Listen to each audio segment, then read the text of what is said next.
Chers amis, bonjour. Ce 4e dimanche de Pâques est ce dimanche que l'on appelle le dimanche du bon pasteur. Rien que cette expression peut nous donner confiance en ces temps d'épreuves collectives, suscitant des peurs, de la lassitude et beaucoup de questions. En écoutant cette expression « bon pasteur », nous est déjà suggéré que quelqu'un nous rejoint et nous comprend. Nous avons tous en tête l'image du berger au milieu de son troupeau, rassemblé autour de lui. Oui, le berger surveille vraiment ses brebis et s'il y a un problème, il le voit, il y remédie. Jésus prend appui sur cette expérience champêtre, rurale, pour nous faire comprendre beaucoup de choses, pour nous enseigner cette réalité essentielle pour nous.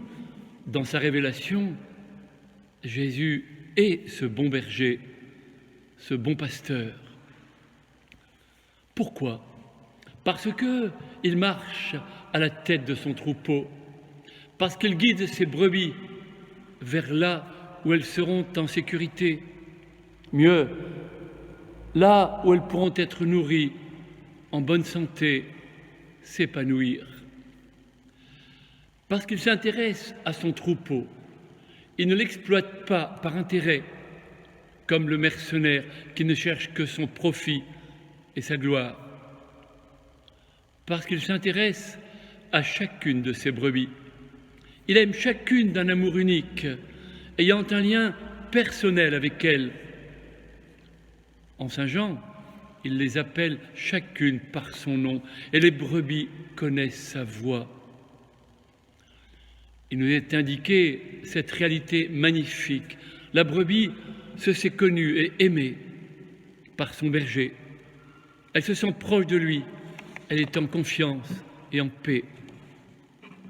Alors, que conclure de cette parabole ? Jésus nous donne la direction de notre vie. Nous sommes faits pour Dieu, c'est-à-dire notre vocation véritable, c'est la sainteté. Nous sommes faits pour le bonheur que Dieu nous offre. Dans saint Augustin, « Tu nous as fait pour toi, Seigneur, et notre cœur est sans repos tant qu'il ne repose en toi. » Mais ce chemin de nos vies est rempli d'embûches.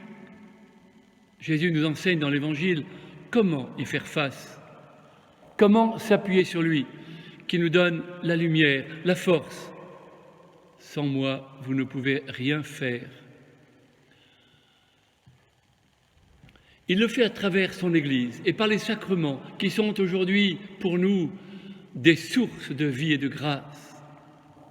Certes, la privation actuelle des sacrements est une douleur ô combien. Peut-être allons-nous en découvrir encore plus le prix, la valeur, la beauté.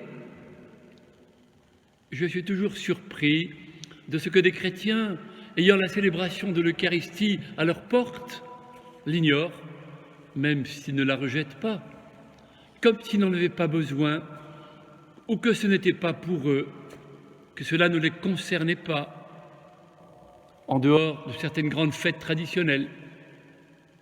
Peut-être avons-nous été des témoins imparfaits qui n'ont pas su entraîner suffisamment leurs frères vers cette source de vie immense, où nous n'avons pas su donner soif. En tout cas, nous commençons tous à rêver du moment où nous pourrons nous rassembler à nouveau, célébrer la messe, entendre la voix du bon pasteur à travers sa parole, que l'Église ne cesse de faire résonner depuis 2000 ans, et enfin communier en vrai au corps du Seigneur, au pain de vie, et le recevoir dans l'intimité de nos cœurs. Je vous remercie.